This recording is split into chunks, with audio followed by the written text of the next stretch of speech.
berasal dari bahasa Latin, corruptio, yang artinya kerusakan, kebusukan, dan kebobrokan. Selaras dengan kata asalnya, korupsi sering dikatakan sebagai kejahatan yang luar biasa. Salah satu alasannya adalah karena dampaknya yang luar biasa menyebabkan kerusakan, baik dalam ruang lingkup pribadi, keluarga, masyarakat, hingga kehidupan yang lebih luas. Tampaknya, kasus korupsi yang merajalela hingga ke akarnya sudah biasa menjadi santapan kita sehari-hari, terlebih di negara Indonesia.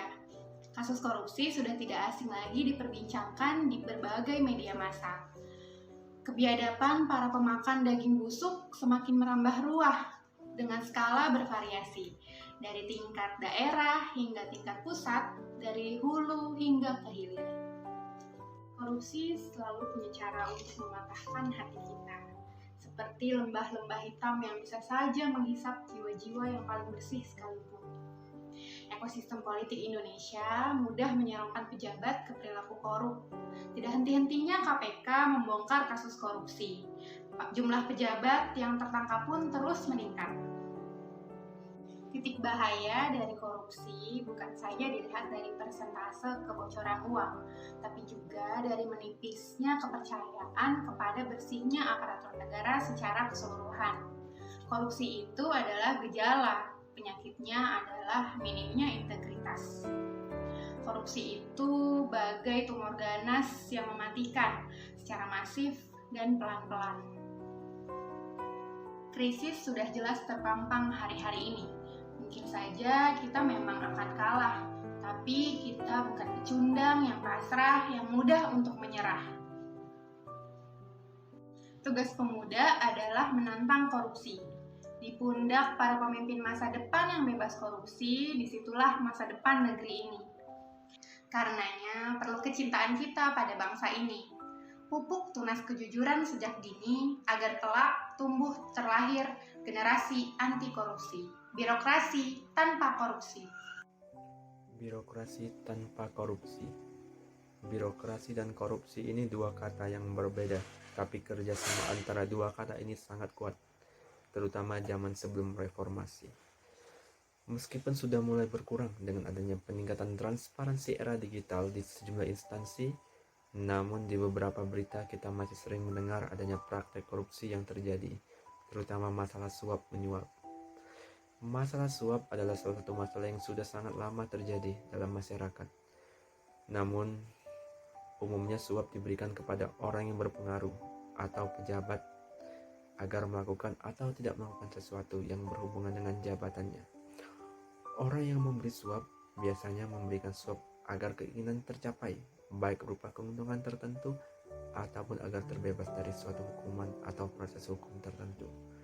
Maka, tidak mengherankan yang paling banyak disuap adalah pejabat di lingkungan birokrasi pemerintah yang mempunyai peranan penting untuk memutuskan sesuatu, umpamanya dalam pemberian izin ataupun pemberian proyek pemerintah. Suap sudah terjadi di segala sektor pelayanan. Ini kalau dalam dunia kesehatan sudah seperti kanker stadium 4 yang sudah metastase atau sudah menyebar. Kita sudah tidak bisa mengingat lagi kapan suap dimulai. Yang kita lihat dan rasakan bahwa suap sudah sedemikian sistemik dan membudaya dalam birokrasi kita. Bahkan bisa dibilang sudah membudidaya, karena tindakan suap ini ibarat kata seperti peliharaan yang harus dipertahankan keberadaannya supaya tidak punah. Ini menurut oknum-oknum yang suka suap menyuap.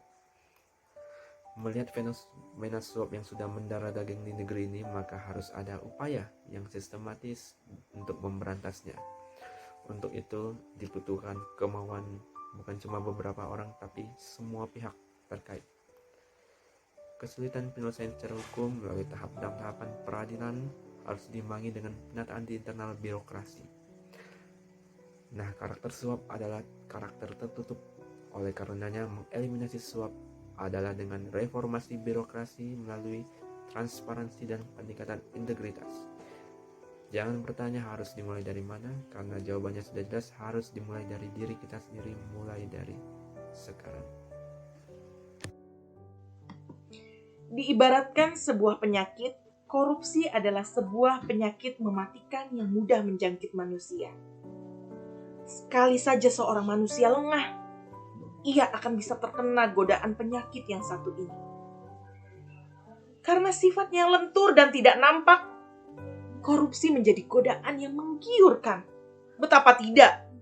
Di era serba cepat, efek globalisasi yang menawarkan hal-hal hedonis pragmatis, siapapun sangat dengan mudah tergiur untuk mendapatkan hasil lebih banyak dengan kinerja yang tidak begitu berat. Sekalipun dengan cara yang melanggar kode etik ataupun konvensi-konvensi yang berlaku. Di titik yang sangat memprihatinkan ini, jika korupsi menjangkit semua lapisan orang yang memiliki kedudukan di sebuah elemen negara, maka tinggal menunggu waktu hancurnya negara itu. Mereka, para koruptor itu, tidak berpikir panjang atas ulah mereka. Sementara rakyat kecil yang tidak menahu ihwal perbuatan para petingginya selalu menjadi korbannya. Mungkin sudah tidak asing lagi di telinga kita. Korupsi menjadi wabah moral yang menggerogoti setiap proses pelaksanaan hidup bernegara. Korupsi menjadi hal yang complicated bagi apa saja yang bisa masuk ke dalamnya. Tidak mengenal posisi, jabatan, dan waktu tentunya. Berapapun jumlahnya menjadi kerugian besar untuk rakyat dan negara. Berbicara tentang birokrasi adalah institusi yang memiliki kekuasaan besar dalam tata kelola pemerintahan. Kebesaran kuasa birokrasi tersebut sangat terkait dengan kepentingan masyarakat. Dan secara potensial, kekuasaan yang besar tersebut bisa disalahgunakan. Birokrasi dan korupsi merupakan persoalan besar yang perlu dicari jalan keluarnya. Jika birokrasi korup, maka akan berdampak pada buruknya layanan publik, kinerja pemerintah yang buruk, dan bisa merugikan masyarakat. Oleh karena itu, dalam rangka mengurangi penyalahgunaan kekuasaan birokrasi, maka diperlukan kontrol dari semua elemen masyarakat. Kontrol sangat diperlukan untuk memandu perilaku birokrat dalam menjalankan tugas dan fungsinya tanpa korupsi.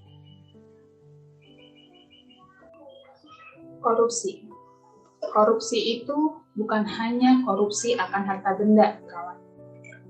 Apa itu? Waktu. Ya, korupsi waktu. Korupsi waktu seringkali dilakukan oleh orang-orang yang ada di sekitar kita. Bahkan, ada yang menganggap korupsi waktu bukanlah suatu hal yang besar. Korupsi waktu sering tersepelekan oleh kita. Apa saja korupsi waktu itu? Terlambat datang ke tempat kerja. Pulang kerja lebih awal. Adanya oknum yang sering menitipkan absen tanpa adanya kehadiran. Bahkan ada yang datang ke tempat kerja hanya untuk formalitas, tidak ada efektivitas dalam bekerja. Marilah kita sebagai ASN generasi saat ini lebih mengedepankan nilai-nilai aneka dalam bekerja. Dengan tidak melakukan korupsi waktu, kita bisa menjadi ASN yang lebih profesional.